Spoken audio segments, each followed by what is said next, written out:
From UFOs to psychic powers and government conspiracies, history is riddled with unexplained events. You can turn back now or learn the stuff they don't want you to know.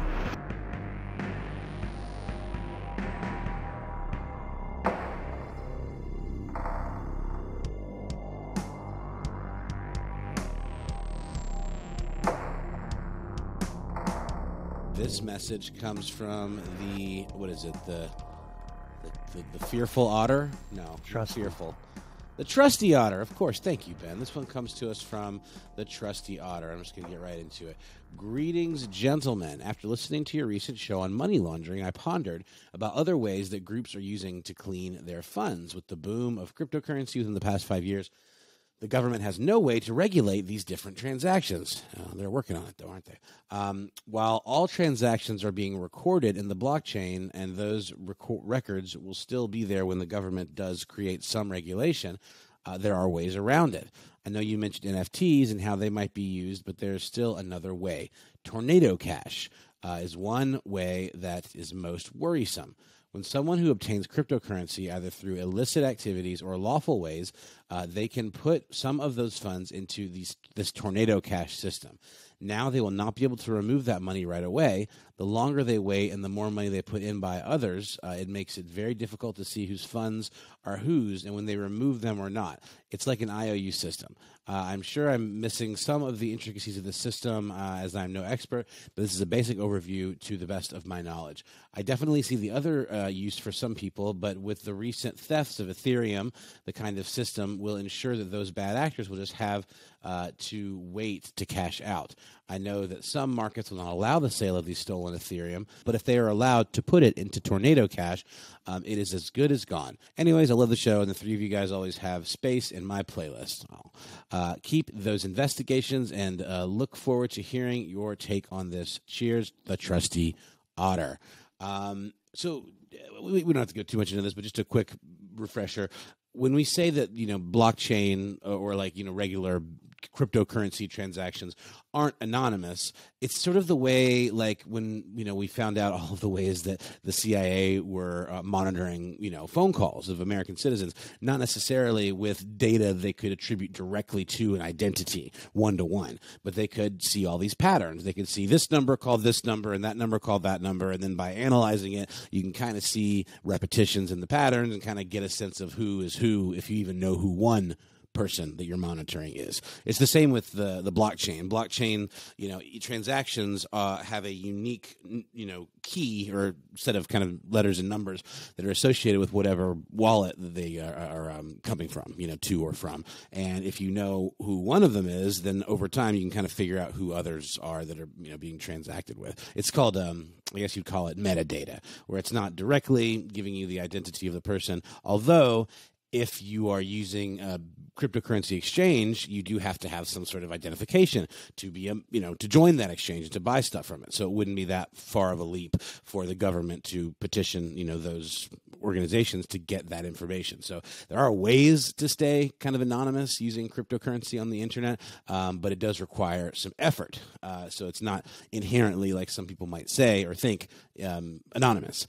But with this system, or this standard, I guess, or this app or whatever you want to call it, Tornado Cash, it's correct what Trusty Otter is saying, that it's essentially mixing different transactions so that it doesn't read as a single transaction. Again, I'm not an expert either, but it is something that is a little bit troublesome because it does make it much, much, much more difficult to trace the kind of chain of custody and the provenance of these kinds of transactions. So it's definitely something the government would probably not be into. But as we know, legislation hasn't even caught up to cryptocurrency in a way that they can even really do anything about it yet. So these developers out there that are already figuring out ways to deal with the future when regulation does come down, so they can hide their, piles of cryptocurrency away from the government, or at the very least be able to kind of, store them and then cash out away from the watchful eye of Uncle Sam and not have to pay taxes, let alone if this money is being used in black market activities like human trafficking or, serious drug transactions or whatever. So I did find an article, and it's interesting because this standard, or this tornado cache, is actually launching a much more, you could call it mainstream, kind of like standardized thing on a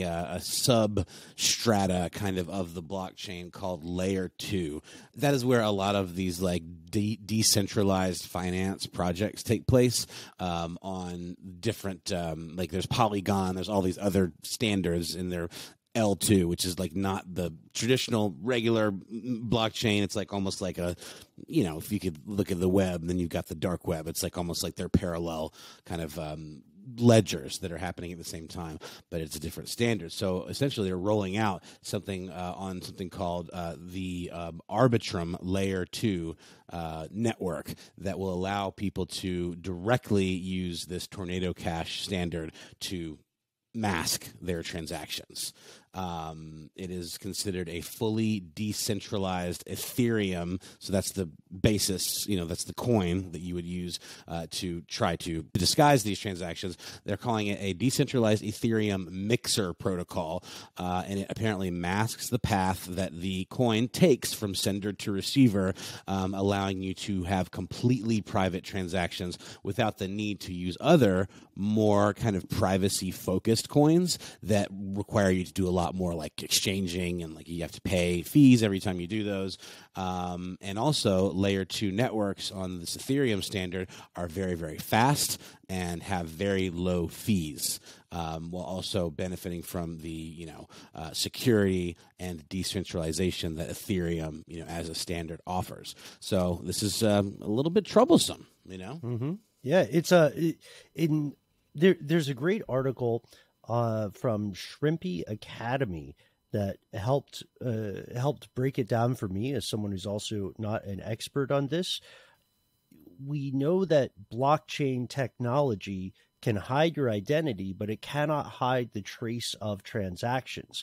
Tornado Cash is what's called non-custodial, meaning that there's not someone who is an overall authority watching. And there's a great example in this article about how simple and foolproof the design of this Tornado Cash thing is. Let's say you are tracking down a hacker, and this hacker stole something using a specific type of strategy, like a flash loan exploit, which you don't have to get into. You could search for the address that holds the stolen assets using something called Etherscan, and then maybe you find that they use Tornado Cash to launder the money. Your only like real data point is that address, and then knowing the amount the hacker stole. And if they're mixing up in Tornado Cash, which is, as you said, Noel, it's a more complex version of a coin mixer, a token mixer, a thing that already existed. But so like, let's say that they took 50 Ethereum somehow, and then you are trying to figure out how to find it. Then you could say, well, let me look at every trade that was for the amount of 50 Ethereum. But if they're clever, then they would just do transactions for 10 Ethereum, and they would do that 5 times. And that makes it a much more common transaction. And then it gets mixed up with all these other addresses of people who might have had a similar interaction or transaction. And then it becomes impossible to find the person because they're using something called smart contracts. These accept deposits made in Ethereum, but they get withdrawn to other addresses. So there's no real way of knowing who the original sender is, unless you've got some good, you've got some outside variables. This is tough because it's going to be used for crime, right? We could say that, right? That's like, yeah. All I'm hearing is I don't see any other reason for it to exist, right? I hear you guys speaking Latin to me, and all I hear is crime. This is crime. This is all ways to do crime and get your money in crime. That's literally all I hear. Your crime money. I like Your all the crimes- other words. Crimes I'm like, cash. okay, great. I know what a blockchain is now. I know that. I guess now you can mix that shit up and you can get your money out of the blender somehow. Great. It's like it's like a delightful game of crime twister. You know. Well, also, And, I have to wave the flag here. It is possible, if you are coordinating protest in an authoritarian state, if you are attempting to, I'm just listing off possibilities. If you are attempting to escape a situation of domestic violence or something like that with someone who is tyrannically controlling your income, which is a thing abusive people do, then I'm saying there are non-crime uses for this technology. But kind of also on Matt's side on this one. Like, this is... I would say those would be the exception and not the rule, right? Yeah, unfortunately, that's probably accurate. It's interesting because, as you said at the very top of this story, Noel, and as I'm sure you know, Trusty Otter, the regulatory bodies are still kind of like strange cats sniffing this new world of crypto, and they need to figure out how to maintain their status quo, and they also want to figure out, let's be honest, how to make their percentage off it. That's one of their main concerns, unfortunately, both private industry and banking and public industries like governments. So at this point, though, the tornado already came through. Like this kind of approach, how would you stop it? Like, the only way I could see some institution addressing this in an effective manner would depend on new regulations being imposed. So something that says, like, okay, if you are in the world of crypto, you have to be somehow registered in some way, which sovereign powers could require people to do that, or they could try. And then maybe it's a thing where certain activities are sus. So, like, if you use any kind of coin mixing service, you have to answer to some country's version of the alphabet gang, and they're like, "Hey, noticed you've been mixing your coins. Look back on your social media." So, some real red flags there. No, it's true. It could definitely become a signifier in and of itself that activity is going on, and then therefore it could be they could compel you to, justify it in some way. I don't know. Like, again, the technology that the government is using and the legislation is still very, very slow on the draw. I mean, even like I think Biden announced some initiative that was going to start attempting to tax things like NFTs and, crypto holdings, but even that wouldn't go into effect until next year. And I know people that have been in this space for like a decade, people who have genuinely made fortunes. So what happens when it all comes crashing down?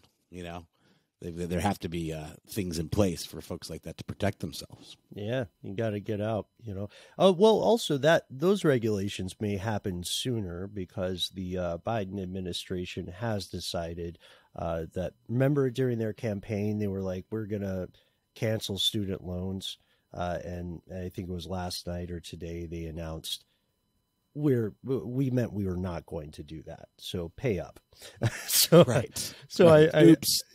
So Psych. maybe they're going to get their lawyers on crypto instead. Maybe that's the plan.